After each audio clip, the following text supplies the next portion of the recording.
እግዚአብሔር ይባረክ። እንግዲህ ሲጀምር ኢዮብ 4 ላይ የምናየው አንድ ቃል አለ። ቴማናዊው ኤልፋዝ የሚል ቃል እንመለከታለንና ዛሬ ያው ከኔ ጋራ ስለ ቴማናዊው ኤልፋዝ ንግግር ነው በዋናነት የምናየው። እንግዲህ ይህ ሰው ትላንትና ረቁ ያስተማረችውን ሰምቻለሁና በተለይም ደግሞ ስለ ኢዮብ መጽሐፍ ስትነግረን የኢዮብ መጽሐፍ ምድቡ ምንም እንኳን የጥበብ መጽሐፍት ውስጥ ቢቀመጥ ነገር ግን በአበው ጊዜ ወይም በአባቶች ጊዜ የነበረ እንደሆነ 5 ማስረጃዎችን ስታቀርብልን ትመለከታላችሁ። እነዚህ 5 ማስረጃዎች በእነ አብርሃም ዘመን የነበረ ሰው እንደሆነ የሚያሳዩ ናቸው ብላ ስትገልጽልን ትመለከታላችሁ። በእርግጥም ደግሞ አሁን የማቀርብላችሁ ስለ ኤልፋዝ ሳወራላችሁ ዘፍጥረት ላይ ሄደን ማየት የምንችለው ነው። ምክንያቱም ዘፍጥረት ምዕራፍ 36 ላይ ሄዳችሁ ስትመለከቱ ኤልፋዝንም ደግሞ ቴማናዊው ተብሎ የተጠቀሰው የቴማን ሰው መሆኑን የሚገልጽ ቃል ፊት ለፊት ላይ እንደምናየው የኤልፋዝ ልጅ ደግሞ ቴማን እንደሚባል ዘፍጥረት ምዕራፍ 36 ቁጥር 10 ላይ እናያለን ማለት ነው። ላንብላችሁ እና ምናልባት የኤሳው ልጅ እንደሆነ ይገመታል ኤልፋዝ። ስለዚህ ኢዮብ የነበረበት ዘመን በዛ ዘመን እንደሆነ ትመለከቱታላችሁ። እድሜውን ስታሰሉ እንግዲህ የኢዮብ እድሜ እግዚአብሔር ከባረከው በኋላ ኢዮብ ምዕራፍ 42 ላይ ስትመለከቱ ከምርኮን ካገኘ በኋላ 2 እጥፍ ከባረከው በኋላ እንመለሳለን ዘፍጥረት እንዳረሳ። ነገር ግን ወደኋላ ወደፊት ደግሞ ሄደ እንመልከተውና ምን ይላል ቁጥር 16 ላይ ከዚህም በኋላ ኢዮብ 140 ዓመት ኖረ፣ ልጆቹንም የልጅ ልጆቹንም እስከ 4 ትውልድ ድረስ አየ። ኢዮብም ሸምግሎ እድሜ ጠግቦ ሞተ የሚል ቃል ትመለከታላችሁ። እና 140 ዓመት ከእግዚአብሔር ምርኮውን ከመለሰለት በኋላ የኖረው ህይወት ነው።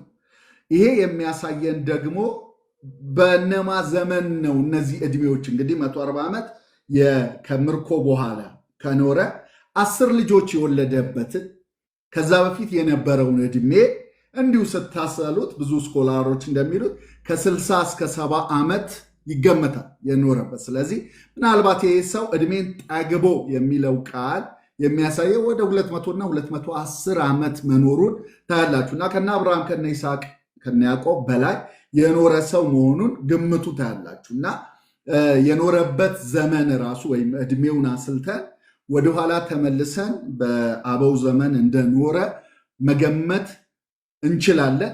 ሌላው ደግሞ እንግዲህ እድሜን ጠግቦ ሞተ የሚለው እግረ መንገድ የምነግራችሁ በነ ዳዊትም ዘመን እድሜ ጠግቦ በመልካም ሽምግልና ሞተ ይለናል ዳዊትም። እና ዳዊት በራሱ ዘመን እግዚአብሔርን አገልግሎ አንቀላፋ አይደለም ይለን፣ ግን የኖረበትን እድሜ መጽሐፍ ቅዱስ ሲያስቀምጥልን የእድሜን ጠግቦ በመልካም ሽምግልና በብልጥግና ሞተ የሚለን ዳዊት እድሜውን ስታሰሉ በጣም የሚገርም ነው። 40 ዓመት ነው በንግስና የኖረው 40 ዓመት ነው። ከዛ ደግሞ ወደኋላ ስትሄዱ በ30 ዓመቱ ነገሰ ይለናል። 40 እና 30 70 ዓመት ነው እድሜ ጠግቦ የሚለው ቃል የተጻፈለት። እና እድሜ መጥገብ ዓላማን መሙላት እንደሆነ የእግዚአብሔርን ሐሳብ መፈጸም እንደሆነ ትመለከታላችሁ። ይሄን ሐዋርያት መጽሐፍም ላይ ሄዳችሁ ስትመለከቱ ዳዊት በተሰጠው ዘመን የእግዚአብሔርን ሐሳብ አገልግሎ አንቀላፋ ብሎ የተሰጠን ሐሳብ መሙላት ያንን መፈጸም ትልቅ ነገር ነው። እንግዲህ የዕድሜው ርዝማኔ ሳይሆን የራያችሁ ፍጻሜ የተልኳችሁ ፍጻሜ ወሳኝነት እንዳለው ትመለከታላችሁ። እንደነ ለምሳሌ መጥምቁ ዮሐንስ ያገለገለበትን ዘመን ስትመለከቱት በጣም የሚገርም ነው። በጣም አገልግሎቱ ዮሐንስም የተሰጠውን ዘመን ነው አገልግሎ ያለፈውና ግን እንደው አገልግሎቱ በጣም ደማቅ የነበረበት አገልግሎት መቼ ነው ስትሉ 6 ወሩ ነው። እና ያንን ነው የምትመለከቱት። ለምን ኢየሱስ ከመምጣቱ በፊት ከ6 ወር በፊት ያለውን አገልግሎት አስተዋወቀ። ከዛ በኋላ ኢየሱስ ተረክቦት ሲሄድ ትመለከታላችሁ። ፍጻሜውም እንደዛው ሲሆን ታያላችሁ። እና ትልቁ ነገር የተሰጠንን ተልኮና ራዕይ መፈጸም እንደሆነ ያ ነው ዘመንን ፈጽሞ ማለፍ የሚለውን መመልከት ትችላላችሁ። እና በነ ዳዊት ዘመን ኢቭን አሁን ሰለሞንን ስንመለከተው ሰለሞን እንደ ዳዊት ነው 40 ዓመት የነገሰው። በለጋነቱ ነው የነገሰው። የነገሰበት ዕድሜ ባይጻፍልንም ግን በለጋ ዕድሜው ነው። ልጄ ሰለሞን ገና ብላቴና ነው፣ ገና ለጋ ነው ሲል እሱም ሲጸልይ ራሱ ብላቴና አድርጎ ለጋ መሆኑን ሲናገር ትመለከታላችሁ። እና የነገሰውና በንግስና የቆየበት የዕድሜ ርዝማኔ ደግሞ 40 ዓመት ነው። ስለዚህ ምናልባት ይህ ሰው የነገሰው ይባላል 20 ዓመቱ ቢሆን 60 ዓመት ነው። እሱም ግን አንቀላፍቷል። እና የምናያቸው የዕድሜ ርዝማኔዎችን ስንመለከት በነ ዳዊት ዘመን እንዳልሆነ ይገባናል። በነ ሙሴም ዘመን እንዳልሆነ የሕጉን ትላንት ረቁ ስትነግረን እንደነበረችው የነበረውን የመስዋዕት አቀራረቦቹን ስትመለከቱት ለልጆቹ የሚያቀርበውን መስዋዕት ስትመለከቱት እና ከኪዳን ጋር በብሉይ ኪዳን ከነበረው ከተሰጣቸው ሕግ ጋር የማይሄዱ ብዙ ነገሮች እንደነበሩት ትመለከታላችሁ። እና ይህ ሰው በዛ ዘመን እንዳልኖረ ታዩታላችሁ። ስለዚህ የኖረበት ዘመን በዛኛው ነው። ከዛ ባለፈ መልኩ አሁን ዛሬ ደግሞ የምንመለከተው በኤልፋዝ ደግሞ ስንመለከት ምዕራፍ 36 ላይ ዘፍጥረት ላይ ሄደን እንመለከታለን። እና ዘፍጥረት ምዕራፍ 36 ያው የኤሳውን ትውልድ ነው የሚናገረው። ከቁጥር 1 ጀምሮ ስትመለከቱት የኤሳውን ትውልድ ይነግረንና ያው ኤሳው የኖረው ኤዶሚያስ ነው። አሁን እቺ ኦፅ የምትባለው ስፍራን ያጠቃልላል ማለት ነው። ስለዚህ ኦፅ እዛ እንዳለች እናስብና ከዛ በኋላ ቁጥር 10 ላይ እንደዚህ ይላል።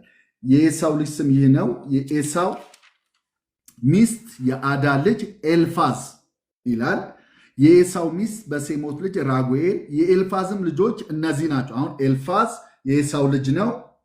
ከዛ ደግሞ የኤልፋዝ ልጆች እነዚህ ናቸው ብሎ የኤልፋዝ ልጆች እነዚህ ናቸው ካለ ቴማን ይለናል። የመጀመሪያው ልጁ ስም ቴማን ነው። እና ይሄ ኤልፋዝ ደግሞ ቴማናዊው ኤልፋዝ እያለ ስለሚናገር ምናልባት የኤሳው ልጅ ሊሆን ይችላል የሚለውን ቃል ሊያጸናልን ይችላል። እና በዛ ዘመን የነበረ ሰው መሆኑን ኢዮብንም ኤልፋዝንም እንደገና ደግሞ የኤልፋዝን ንግግሮች ስትሰሙ በጣም ጥበብ ያላቸው ናቸው። እና የኤልፋዝ የመጣበት ስፍራ ቴማን ነው። ቴማን ደግሞ የጠቢባኖች ከተማ የምትባል እንደነበረች ማስረጃዎች አሉ።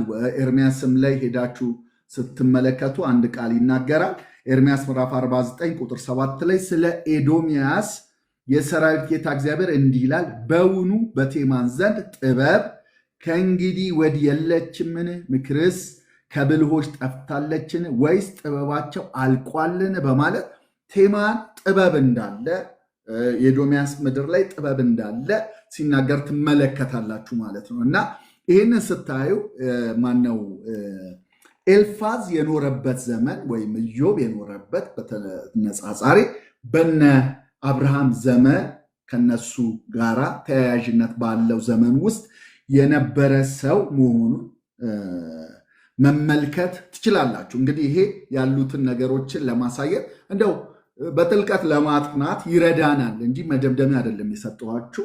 ነገር ግን በተቻለ መጠን ለማጥናት ይረዳናል ማለት ነው። እና ይሄ ቴማናዊ ኤልፋዝ የኢዮብ ወዳጅ መሆኑን ትላንትናም ስናነብ ምዕራፍ 2 ላይ ሲናገር ትመለከታላችሁ። ከነበሩት ጓደኞቹ ምዕራፍ 2 ቁጥር 11 ላይ ሶስቱም የኢዮብ ወዳጆች ይህ የደረሰበትን ክፉ ነገር ሁሉ ሰምተው ከየአገራቸው መጡ። ከተለያየ ሀገር የመጡት እነርሱም ቴማናዊው ኤልፋዝ፣ ሹሃዊው በልዳዶስ፣ ነዕማታዊውን ሶፋር ነበሩ። እነርሱም ሊያዝኑለትና ሊያጽናኑት በአንድነት ወደ እርሱ ለመምጣት ተስማሙ ይላል። ከሩቅም ሆነው ዓይናቸውን ባነሱ ጊዜ አላወቁትም፣ ድምፃቸውንም አሰምተው አለቀሱ። እያንዳንዳቸው መጎናጸፊያቸውን ቀደዱ፣ ወደ ላይም ወደ ራሳቸው ላይ ትቢያ ነሰነሱ። 7 ቀን 7 ሌሊት ከእርሱ ጋር በምድር ላይ ተቀመጡ፣ ሕመሙን እጅግ እንደበዛ አይተዋልና ከእነርሱ አንድ ቃል የሚናገር አልነበረም በማለት የኢዮብን ሁኔታ ሲመለከቱት ማን እንደሆነ እስከማያውቁ ድረስ እንደደረሰ ከደረሰበት መከራ የተነሳ ማን መሆኑን አላወቁትም ነበር ይላል እና አንድ ቃል ትዝ አለኝ እና እሱን ቃል ላንብላችሁና አንድ ሌላ መልኩ የጠፋ በመጽሐፍ ቅዱሳችን ላይ የተጻፈልን ማን እንደሆነ ላንብላችሁ።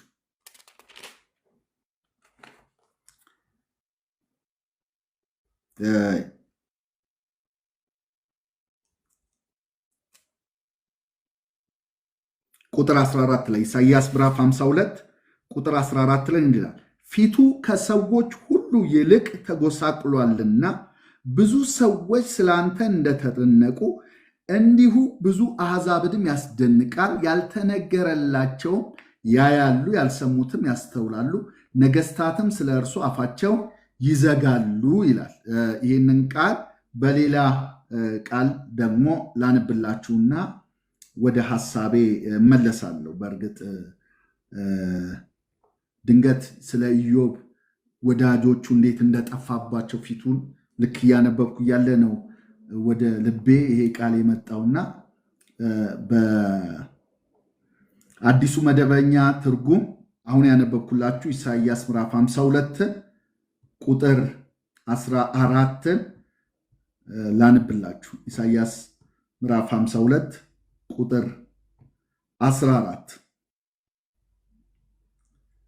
እንደዚህ ይላል፣ ብዙዎችም በእርሱ እስኪደነግጡ ድረስ መልኩ ከማንም ከሰው የተለየ ከሰው ልጆችም ሁሉ ይልቅ ተጎሳቆለ። ስለዚህ ብዙ መንግስታትን ያስደንቃል፣ በእርሱ ምክንያት ነገስታት አፋቸውን ይይዛሉ ይላል። ይሄ ከሰው ልጆች ሁሉ ይልቅ ተጎሳቆለ፣ መልኩም ከማንም ከሰው የተለየ የተባለው መሲሁ ነው። እንግዲህ ምዕራፍ 50 ቁጥር 6 ላይ ስትመለከቱት ጀርባዬን ለገራፊዎች ጉንጬንም ለጠጉር ነጪዎች ሰጠው፣ ፊቴን ከውርደትና ከትፋት አልመለስኩም ይላል እና እነዚህን ቃሎችን ስታነቡ የምታዩት በተለይም ሌሎችን ትርጉሞችን ስትመለከቱ ማን እንደነበረ ሰዎች አላስተዋሉትም ነበረ። ማንን? መሲሁን። መልኩ ዲስፊገርድ ሆኖ ነበረ። ምን እንደሚመስል ጠፍቷቸው ነበረ። የፊቱ ጉስቁልና ከሰዎች የተለየ ነበረ። ጉንጬ ለፀጉር ነጮች ወይም ለፂም ነጪዎች ሰጠው ሲል ይነጩት ነበረ እና በጣም ብለዲ ስለነበረ በደም የተሸፈነ ስለነበረ ሊያውቁት አልቻሉም ነበረ። የክርስቶስ ኢየሱስን ስቃይ እንድናስብ ያስገድደናል ማለት ነው። ለምን? ከሁሉ በላይ የተሰቃየውን ኢየሱስ ክርስቶስን በዚህ ክፍል ላይ እንድናነጻጽረው።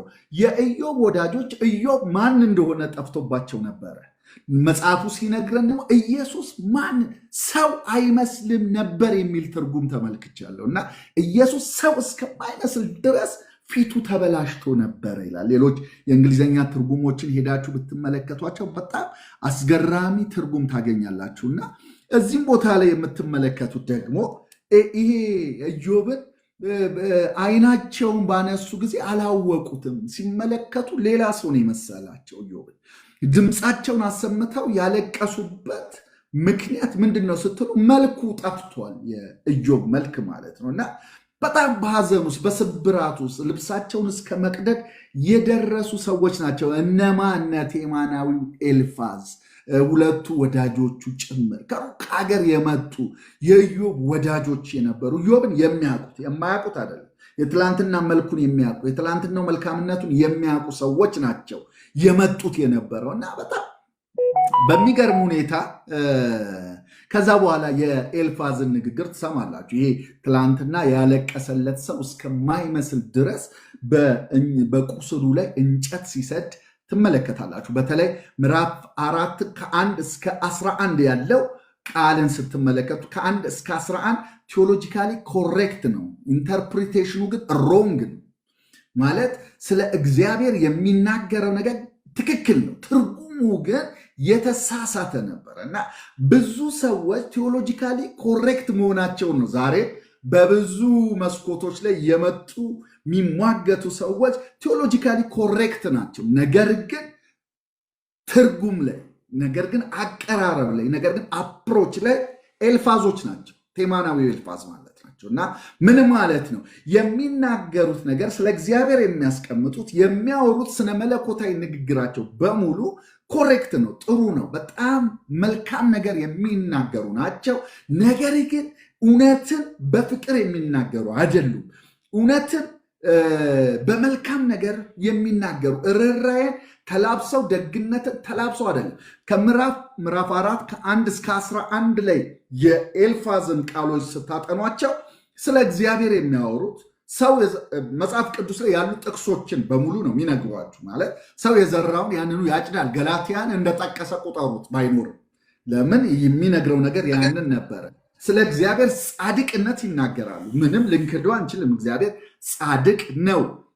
ሌሎችንም ቃላቶችን ሄዳችሁ ስትመለከቱ ከሌሎች ጋራ ከሌሎች የመጽሐፍ ቅዱስ ቃሎች ጋራ ወይም ዩኒቨርሳል ከሆኑ እውነቶች ጋራ የተጣበቁ እውነቶችን ይናገራል። ነገር ግን ዩኒቨርሳል የሆነውን ትሩዝ ከአንዱ ከኢዮብ ጋር አጋጥሞት በትርጉም ሲስት ትመለከታላችሁ። ከ1 እስከ 11 ባለው ውስጥ የኤልፋዝን የስነ መለኮት ትክክለኛነትና የትርጉምን ስተት ታዩበታላችሁ።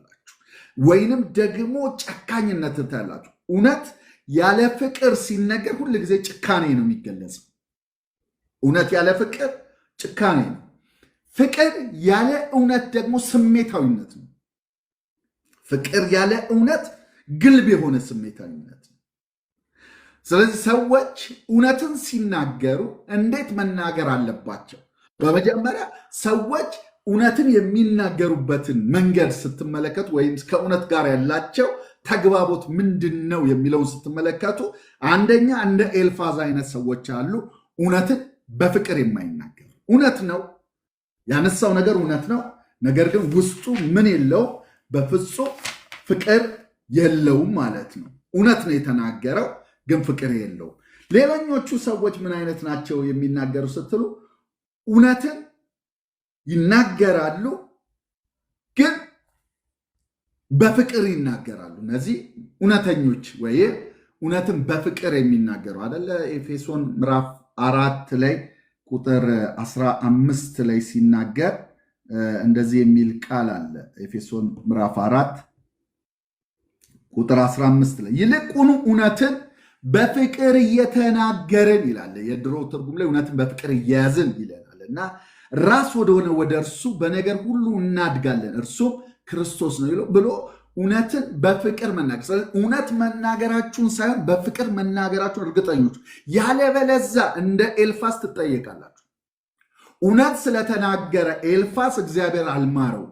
በመጨረሻ ምዕራፍ 42 ቁጥር 7 ላይ ሄዳችሁ ስትመለከቱ እንደ ባሪያዬ እንደ ኢዮብ ቅን ነገር አልተናገራችሁምና በአንተና በሁለቱ ወዳጆች ላይ ቁጣዬ ነዷል አለ እግዚአብሔር።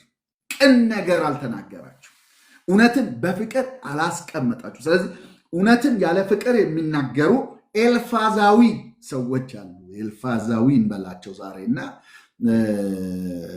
በኤልፋዝ መንገድ የሚሄዱ ማለት ነው።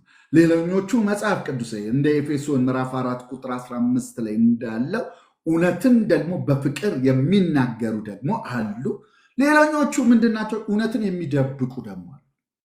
ለመወደድ ሲሉ ማለት ነው። እውነትን የሚደብቁ የሚሸሽጉ፣ እውነት አይናገሩም፣ አመቻምቸው ያልፉታል። በቃ ለምን? በሁሉ ፊት ተወደው መኖር የሚፈልጉ። እኛ እውነትን በፍቅር የምንናገር ነን። የኤልፋዝ ትልቁ ፕሮብሌም ምንድን ነው ስትሉ፣ እውነትን አለማወቁ አይደለም፣ እውነትን በፍቅር አለመናገሩ፣ እውነትን በፍቅር አለመተርጉም። ትርጉሙ የተሳሳተው መነሻው ፍቅር ስላልነበረ እና ትርጉም ያሳስታል። ታውቃላችሁ ከቁጥር 12 ጀምሮ ስትመለከቱ ያየው ራእይ በጣም የሚደንቅ ራእይ ነው። ኢቭን ከእግዚአብሔር አይደለም የሚያስብል አይደለም። ራእይ ወይም ህልሙን ስትመለከቱ ቁጥር 12 ላይ ለእኔ በሚስጥር ቃል መጣልኝ፣ ጆሮዬም ሹክሹክታዎችን ሰማች። በሌሊት ህልም ሐሳብ ሲነሳ የከበደም እንቅልፍ በሰው ላይ ሲወድቅ አጥንቴ ሁሉ ያናወጡ ድንጋጤና መንቀጥቀጥ ወደቁብኝ ይላል። አጥንቱን ያናወጠ ድንጋጤ መንቀጥቀጥ ወድቆበታል። ሰው በቃ ራእይ ላይ የተጻፈው አይነት ነገር ትመለክ፣ ዮሐንስ ላይ የተከሰተው አይነት፣ ሕዝቅኤል ላይ የመጣው አይነት ታያላችሁ። በጣም የሚገርም ትዕይንትና ክስተት ያየው ራእይና ያየው ህልም ላይ ታያላችሁ። ምንም እንኳን እንደዚህ ያክል እንኳን የተገለጠ ነገር ብታዩ፣ አስፈሪ ነገር ብታዩ፣ መልእክቱን በምንድን ነው የተረጎማችሁት? እግዚአብሔር እንዳለው ተረጎማችሁት? እግዚአብሔር እንዳለው በፍቅር አቀረባችሁት? በምን አቀረባችሁት የሚለው በጣም ወሳኝ። መልእክቱን ማቅረባችሁ ብቻ አይታይም። ትዝ ይላችኋል አይደለ? መጽሐፍ ቅዱሳችን ላይ ስለ ዮናስ ሲናገር ዮናስ ምን አይነት ሰው እንደነበረ መጽሐፍ ቅዱሳችንን ሄደን ስናጠና በጣም የሚገርም ነው። ዮናስ በብዙ ጫና በእግዚአብሔር ተይዞ በቃ ከሚሄድበት ስፍራ መልሶት አሳነባሪ ሆድ ውስጥ 3 ቀን አድሮ ተተፍቶ ተመልሶ እግዚአብሔር ሂድ ያልኩህን አሁንም ለነነዌ ሕዝብ ተናገር ሲለው በጣም የሚገርማችሁ ነገር የተናገረበት እንኳን መንገድ እግዚአብሔር እንዳለው አይደለም የተናገረው። ስበክባት ንስሐ እንዲገቡ ቢለው እሱ ግን ሄዶ ያለ በ3 ቀን ትገለበጣለች ነው ያለው፣ ወይም በ40 ቀን ይላል ሌላኛው ትርጉም ላይ ትገለበጣለች። የመገለበጧን ዜና ነው የሚጠብቅ የነበረው እና ቁጭ ብሎ የሚያየው በጉጉት የሚጠብቀው እግዚአብሔር ሲመታት ማየት ነው። ልቡ ላይ ያለው ርኅራኄ ፍቅር አይደለም ለዛ ህዝብ። ያ ህዝብ በዘመኑ ላይ እስራኤልን የሚጨቁን ህዝብ ነው። በጣም ደግሞ በክፋት የታወቁና ጨካኞች፣ አረመኔዎች የነበሩበት ህዝብ ነው። ነገር ግን እግዚአብሔር ሂድ ንስሐ እንዲገቡ ስበክ ሲለው እውነትን በፍቅር ይዞ አልወረደም ነበረ።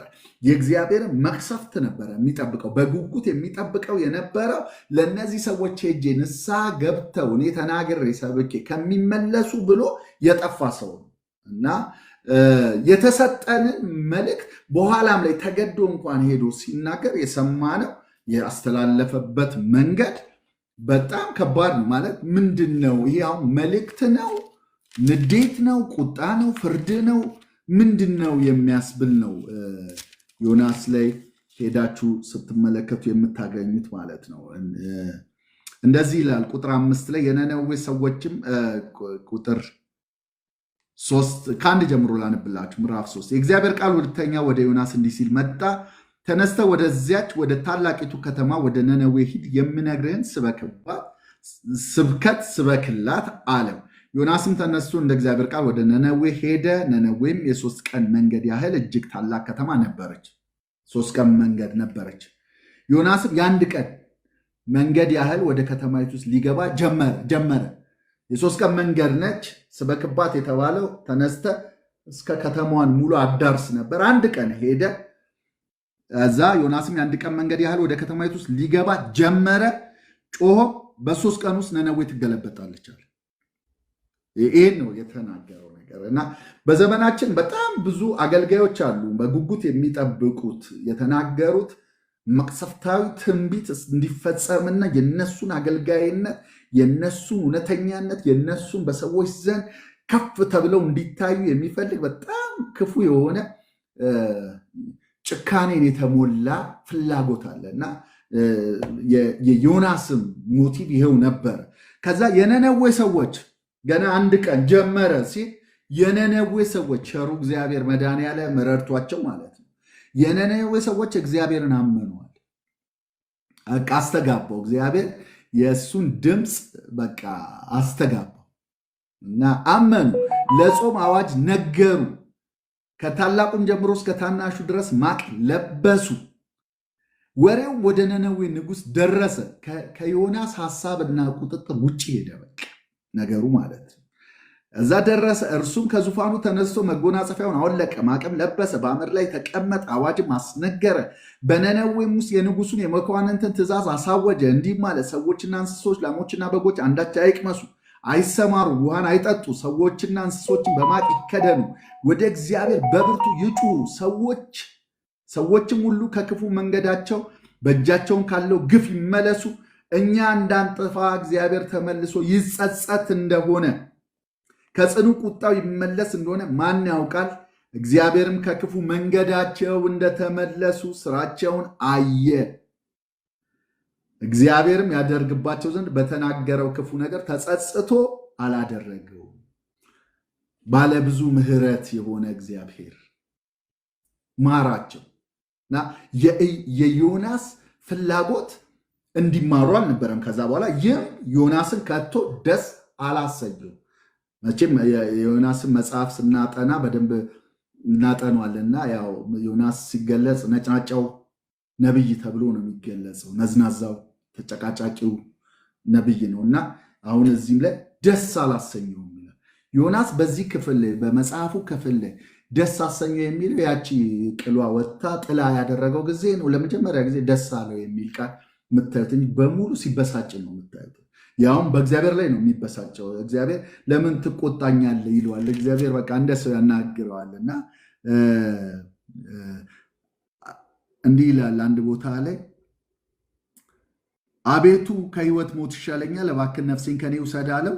እግዚአብሔርም በእውኑ ትቆጣ ዘንድ ይገባሃልን አለው። እግዚአብሔር ነው የሚለው። እንግዲህ ዮናስም ከከተማይቱ ወጣ፣ በከተማይቱም በስተ ምስራቅ በኩል ተቀመጠ። ከተማይቱን የሚያገኛት እስኪያይ ድረስ በዚያ ለራሱ ዳስ ሰርቶ ከጥላው በታች ተቀመጠ።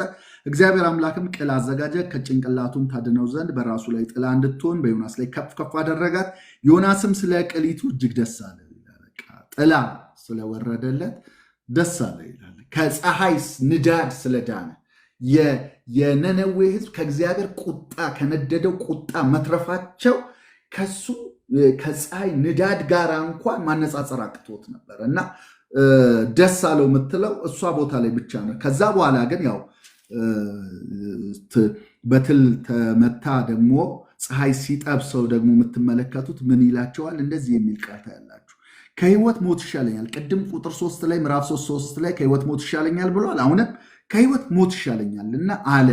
እግዚአብሔርም ዮናስን በእውኑ ስለዚች ቅል ትቆጣ ዘንድ ይገባሃልን ይለዋል። ቅድም ለምን ትቆጣለህ ይለዋል። አሁንም ትቆጣ ዘንድ ይገባሃልን? እስከ ሞት ድረስ እቆጣ ዘንድ ይገባኛል ይለዋል። ቁጥር 10 ላይ ሄዳችሁ ስትመለከቱት ይገባኛል እና እግዚአብሔር እንዴት ትበቅል ዘንድ ላልደከምክባት ላላሳደግካት በአንድ ሌሊት ለበቀለች በአንድ ሌሊት ለደረቀችው ቅል አዝናል። እኔስ ቀኛቸውን ግራቸውን የማይለዩ 120,000 የሚበልጡ ሰዎችና ብዙ እንስሶች ላሉባት ለታላቂቱ ከተማ ለነነዌ አላዝንምን አለው። እግዚአብሔር አዝናለው አለ። ይኸውላችሁ የዮናስን ባህሪ ሌሎች ክፍሎች ላይ ሄዳችሁም ስትመለከቱት ዮናስ እግዚአብሔር ይህንን ሕዝብ እንደሚምራቸው ምሕረቱ ብዙ እንደሆነ ገብቶታል። ስለዚህ መናገር አልፈልግም ያለው የሰጠው መልእክት እውነተኛ ስላልሆነ አይደለም። እግዚአብሔር ንስሐ ገብተው ተመልሰው የእሱ ማንነት እና ደግሞ ጥላቻ ዘረኝነቱ ያ እስራኤልን ሲያጠቃ የነበረው የነነዌ ሕዝብ ሲቀጣ የማየት ጉጉቱ እሱ ስለከሸፈበት ነው እና እውነትን የምንናገርበት መንገድ የተሰጠንን መልእክት የምናቀርብበት መንገድ ኢቭን እንኳን ፍርድ ቢሆን የምናገርበት መንገድ በእልልታና በደስታ ከሆነ እናወራርደዋለን። ፍርድ እንኳን በትክክል እግዚአብሔር የፍርድ ቃል ተናግሮ እንኳን ቢሆን ነው ብላችሁ የምንናገርበት ሞቲቭና የምንናገርበት የልባችን ሚዛን ርኅራኄና ፍቅር የሌለው ከሆነ እናወራረዳለን። እና ኤልፋዝ ጋር የምታዩት ነገር ይህን ነው። ኤልፋዝ በመጽሐፍ ቅዱሳችን ላይ 4 ቦታ ሰፋፊ ንግግር አድርጓል። ስነ መለኮታዊ ዴፊኒሽኖቹ በጣም የሚገርሙ ናቸው። ስለ እግዚአብሔር ጽድቅ፣ ትዕቢተኛ እንደሚወድቅ ሌሎች ቦታዎች ላይ ያለ ነው። እግዚአብሔር ለትሑታን ጸጋን እንደሚሰጥ፣ ንስሐ ሰዎችን ወደ እግዚአብሔር እንደሚመልስ እውነት ናቸው። የተናገረበት መንፈስ የተናገረበት ቃል ግን እጅግ ከጦር የሚሰላ እጅግ የሚወጋ ኢዮብን የሚያደማ ነበር። ሁለተኛ ኮንክሉዥኑ ድምዳሜው ምንድን ነው ስንል አንተ የደረሰብህ ይለዋል ኢዮብን። አንተ የደረሰብህ ነገር በሙሉ የደረሰብህ ዋናው ምክንያት ኃጢአተኛ ስለሆንክ ነው ይለዋል። የእግዚአብሔርን ስውር አጀንዳ አያውቀው። ሁሉ ነገርን ከኃጢአት ጋር ደምድሞ ሰፍቶታል። ስለዚህ የኢዮብን ከእግዚአብሔር ጋር የነበረውን ልቡን አላየውም፣ የደረሰበት ሁኔታውን ያየው። ብዙ ጊዜ ላይ እኛ የምናየው እንደዛ አይደለም። ያው መጽሐፉ እንደሚል ሰው ፊትን ያያል ነው የሚለው፣ ማለት የሚታየውን ነው የሚያየው። እግዚአብሔር ግን ልብን ያያል ነው የሚለው። እግዚአብሔር ግን ኢዮብን የሚያየው ከውስጥም። የኢዮብ ወዳጆች ኤልፋዝን ጨምሮ የተመለከቱት ግን የደረሰበት ሰዎችን በደረሰባቸው ወይም በአሁን ሁኔታቸው ብንፈርድባቸው እግዚአብሔር ወደ ፍርድ ያመጣዋል። ያን የአሁን ሁኔታቸው ከእግዚአብሔር ጋር የሚፈታ ነው። ኢዮብ አሁን በዚህ ውስጥ የለበትም። በሰይጣንና በእግዚአብሔር ጋር ባለ ውድድር፣ ባለ ፉክክር፣ ባለ መወራረድ ምክንያት ነው ኢዮብ ላይ የመጣው ነገር የመጣው እንጂ ኢዮብንማ እግዚአብሔር ራሱ ሲነግረን ትላንትም እንዳነበብ ነው አንድ ሰው ነበር፣ ያም ሰው ፍጹምና ቅን እግዚአብሔርን የሚፈራ ከክፋት የራቀ ነበር ነው የሚለው። እስከ መጨረሻው ንጽጽራቸውን ሄዳችሁ ስታዩት በጣም የሚገርም ነው። እንደው ጥቂት የኤልፋዝን እይታና የእግዚአብሔርን እይታ ጥቂት እስቲ እንመልከታቸው። እንደነገርኳችሁ የኤልፋዝ ራእይና ትርጉሙንም ትመለከታላችሁ። ምዕራፍ 4 ከ12 ጀምሮ እስከ 21 ድረስ ያለው ያየው ራእይ፣ ያ የሰውነቱ ፀጉሮች ቆመው ያየው ራእይ፣ በጣም አስፈሪ የሆነው ራእይ እና የከበደ እንቅልፍ በሰው ላይ ወድቆ በነበረበት ማለት ተአማኒነቱን እየነገረን ነው። አጥንቱን ያናወጠ ድንጋጤ፣ መንቀጥቀጥ የፈጠረበት ያ ብቻ አይደለም፣ የስጋዬ ጠጉር ቆመ ይላል። ከዛስ መንፈስ በፊት ያለፈ ይላል። በጣም አስፈሪ ነገር ነው የሚነግረን የነበረው። ከዛስ መልኩን ግን ለመለየት አልቻልኩም። ምሳሌ በአይኔ ፊት ነበረ፣ የሆነ ምሳሌ ነበረ፣ ምስል ነገር ነበር፣ ግን ልለየው አልቻልኩም። ከዛስ የዝምታ ድምፅ ሰማው። በእውኑ ሰው ከእግዚአብሔር ፊት ጻድቅ ሊሆን ወይ ሰው በፈጣሪ ፊት ሊነጻ ይችላል? እውነተኛ ንግግር ነው የሚያወራው። ነገር ግን ኢዮብ ያለበትን ልቡን ሳይሆን ያለበትን ሁኔታ አይቶ ተረጎሙ። ትርጉም እግዚአብሔር በትርጉም ከመሳት ይጠብቀን። አሜን። ስለዚህ እዚህ ቦታ ላይ ጥቂት የኤልፋዝን እይታና የእግዚአብሔርን እይታ እንመልከት። ኤልፋዝ ኢዮብን ያየው እንደ ኃጢአተኛና በስውር ክፋትን እንደሰራ ሰው ነው። በስውር ያደረግከው አለ የሚል ሙግት ነው። እንግዲህ ምዕራፍ 4 ላይ፣ ምዕራፍ 5 ላይ፣ ምዕራፍ 15 ላይ፣ ምዕራፍ 22 ላይ የኤልፋዝን ቃሎችን ትምህርቶቹን ትሰማላችሁ እና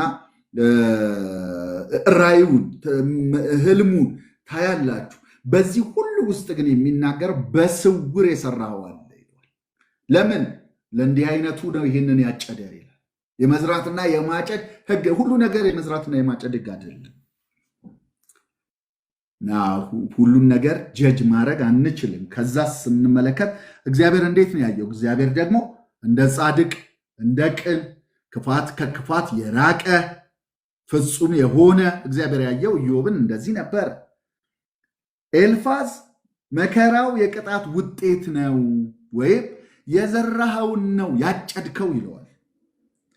እግዚአብሔር ደግሞ መከራው የፈተና እንጂ የቅጣት ውጤት አይደለም ይለዋል። የፈተና ነው ይለዋል።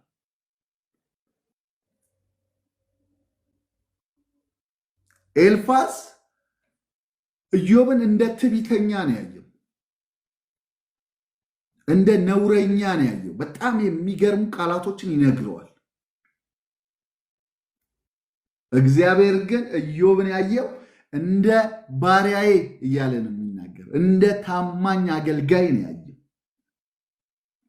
ባሪያዬ ኢዮብ እንደመለሰ ቅን ነገር አልመለሳችሁም እያለ ነው።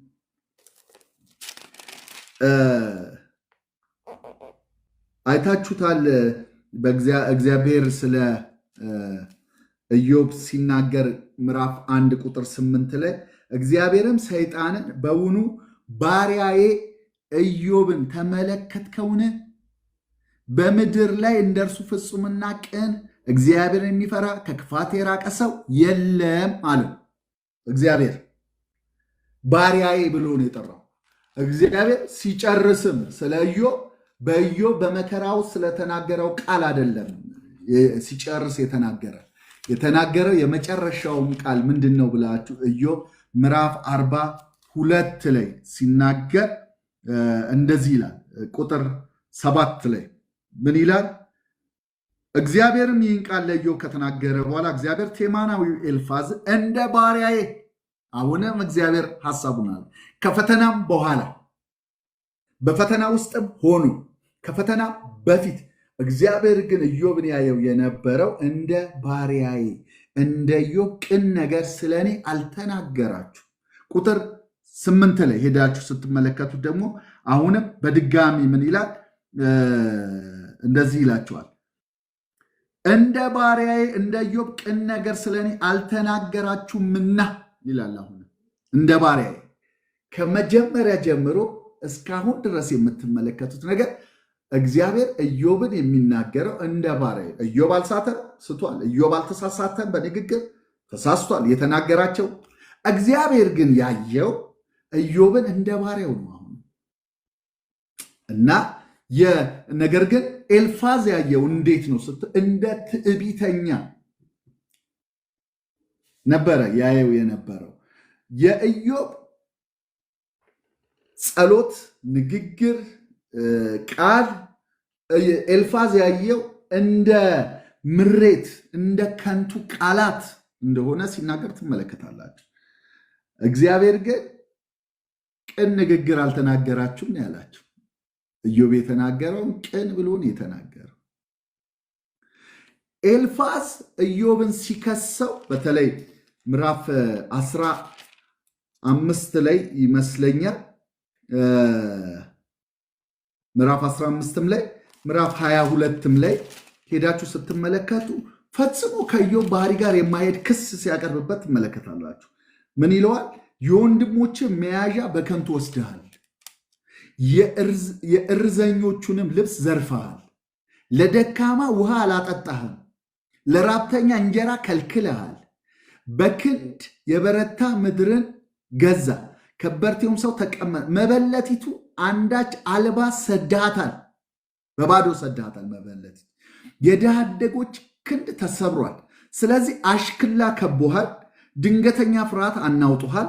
እንዳታይ ብርሃን ጨለማ ሆነችብህ፣ የውኆችን ብዛት አሰጠመ። አሁንም ከእርሱ ጋር ተስማማ፣ ሰላምም ይኑር፣ በዚያ በጎነት ታገኛለህ ይለዋል። አንተ ግን እንደዚህ ነው ያደረግከው በማለት ምዕራፍ 22 ላይ ሲናገር ትመለከት። ምዕራፍ 29 ላይ ግን ኢዮብ ስለራሱ ሲናገር ስለነበረበት ማንነት ሲናገር ሄደን እንመልከተው።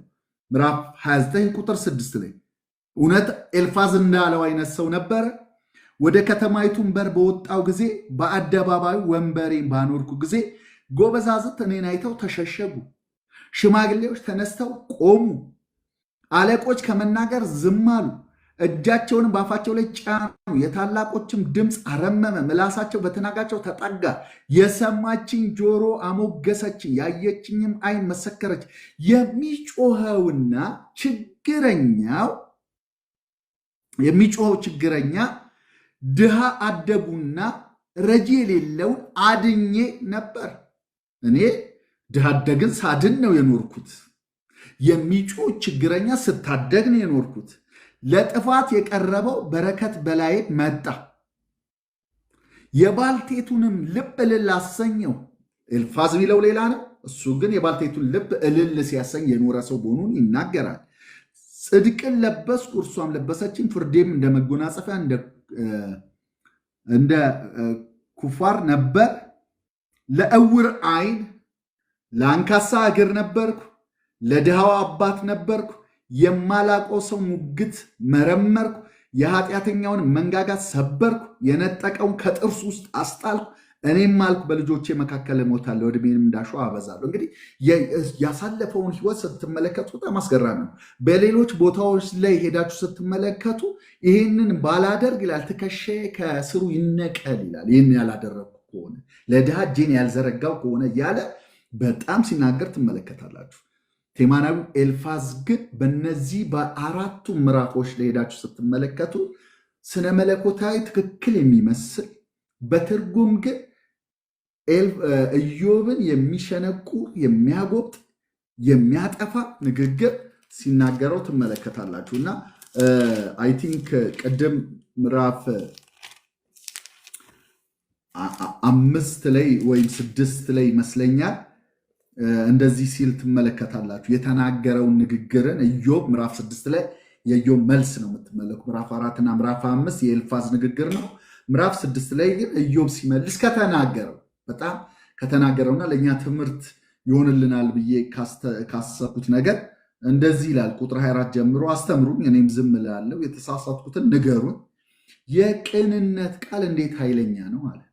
ከዛ የእናንተ ሙግት ግን ምን ይገስጻል? አሁን ምንድን ነው የሚገስጽ? ምንም ተግሳጽ የለው። ከዛስ ከምንም በላይ ግን ምን እንደሚል ታውቃላችሁ? ተስፋ የለውም። ተስፋ የሌለው ንግግር የሚናገሩ ሰዎች ልትሸሿቸው ይገባል። እንደዚህ ይላቸዋል ቁጥር 26 ተስፋ የሌለው ሰው ንግግር እንደ ነፋስ ነውና ይላል።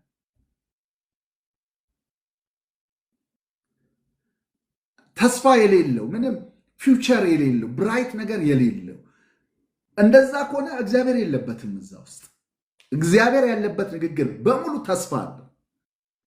በህይወት ላለ ሁሉ እግዚአብሔር ተስፋ አለው እና የኢዮብን የገሰጸበት መንገድ ዋጋ እንደሚያስከፍለው በኋላ ላይ ትመለከታላችሁ። እና እንግዲህ የኤልፋዝ ንግግርን ስትመለከቱት በዋናነት ኤልፋዝ ሁኔታውን ተመልክቶ የተናገረ ንግግርን ታያላችሁ። ስለ መከራው ያለውን ትርጉም ስትመለከቱት ደግሞ ሙሉ ለሙሉ ፍርድን ነው የምትመለከቱበት። የኢዮብን ታማኝነት የጨፈለቀ የኢዮብን የትላንትና ህይወት የደመሰሰ ንግግር ነው ሲጠቀም የምትመለከቱት። እና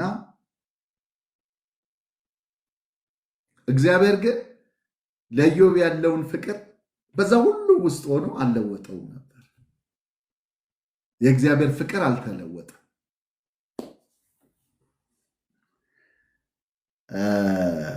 ኢቨን ኢዮብን ንስሐ ግባ ያለ ሲናገረው የምትመለከቱት ትክክል እኮ ነው። ንስሐ መግባት ትክክል ነው።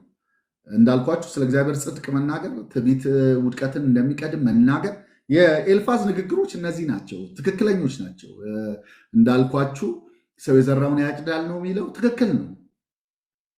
ምንም እንኳን የተናገረ ሁሉ ትክክል ቢሆንም የተረጎመው የፈረደበት የልብ ሞቲቭ ግን እጅግ ጭካኔን የተሞላ ነበረ እና ቅድም የጀመርኩላችሁ ነገር ላይ ከእውነት ጋር ያለን ግንኙነት አንደኛ እውነትን በፍቅር ከሚናገሩት መካከል ልንሆን ይገባናል።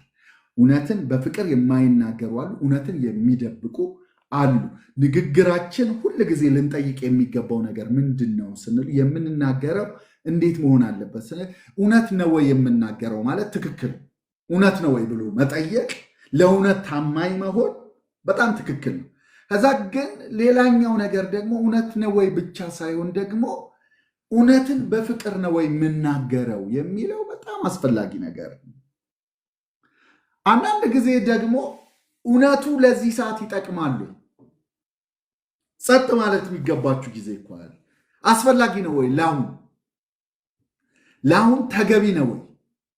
ለአሁን ተገቢ እኮ ካልሆነ ግድ የለም፣ ጊዜ ይመጣል፣ ሰዓት ይመጣል፣ ትክክለኛ ሰዓት የሚባል ይመጣል። በዛ ሰዓት ትናገራላችሁ እና መመዘን ያለብን በእንዲህ አይነት መልኩ መሆኑን ትመለከታላችሁ ማለት ነው። እና የኤልፋዝን ባሉት ምዕራፎች ሁሉ ላይ ሄዳችሁ ስትመለከቱት ንግግሩ ራዩ እጅግ ከባድ እንደነበረ ትመለከታላችሁ ማለት ነው። እና የኤልፋዝ ምንም እንኳን የስነ መለኮቱ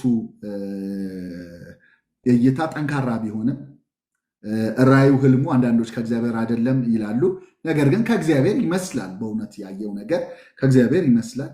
ግን እሱም እውነት እንኳን ቢሆን ይዞት የቀረበበት መንገድና ኢዮብ ፊት ያቀረበበት መንገድ በጣም ከባድ ነበር እና ምንም አይነት ፍቅር የሌለው መሆኑን ትመለከታላችሁ። ከምንም በላይ በኤልፋዝ ትልቅ ስህተት ውስጥ የምታገኙት ነገር ይሄ የመከራ ሁል ጊዜ የኃጢአት ውጤት ነው የሚል ድምዳሜ ላይ ደርሶ ነበር እና በዘመናችን መከራ ወይም ሰው የደረሰበት የትኛውም አሁናዊ ሁኔታ ከኃጢአት ጋር ማዛመድ በጣም የኤልፋዛዊ አስተሳሰብ ነው እና ይህንን ከምንም በላይ ልናስወግደው የሚገባ እንደሆነ ትመለከታላችሁ። ስንናገር ሁል ጊዜ በፍቅር መናገር እንዳለብን ታያላችሁ። ያው እንደምታውቁት መጽሐፍ ቅዱሳችን ላይ ኤፌሶን ምዕራፍ 4 ቁጥር 15 ላይ ቅድም ያነበብኩላችሁ ቃል አለ። ነገር ግን ቆላሲያስ ምዕራፍ 4 ላይ ያለውን ቃል ላንብላችሁ።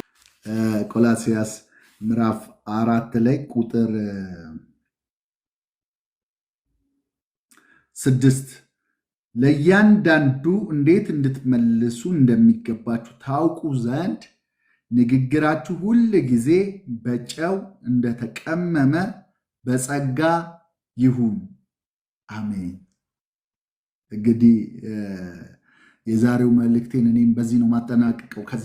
ከዚህ የተሻለ ነገር የለኝም ወይም ከዚህ የሚቀጥልም ነገር የለኝም እና ከምዕራፍ 4 እስከ 6 ያለውን ቃል ስትመለከቱት የኤልፋዝን ንግግርና የኤልፋዝን ራይ የኤልፋዝ ያቀረበበት መንገድ በየምዕራፎቹ የሄደበትን መንገዶችን በሙሉ ስትመለከቱ ስነ መለኮታዊ ትክክል የሆነ ንግግር፣ ነገር ግን አፕሮቹም አቀራረቡ እንደገና ትርጉሙ የተሳሳተ እንደሆነ መመልከት ትችላላችሁ። እና ስለዚህ እኛ የምንናገርበት መልእክቱ ከእግዚአብሔር እንኳን የተቀበልነው የእግዚአብሔር ቃል ሊሆን ይችላል፣ ራእይ ሊሆን ይችላል፣ ህልም ሊሆን ይችላል፣ ትንቢት ሊሆን ይችላል፣ ማንኛውም መልእክት ሊሆን ይችላል።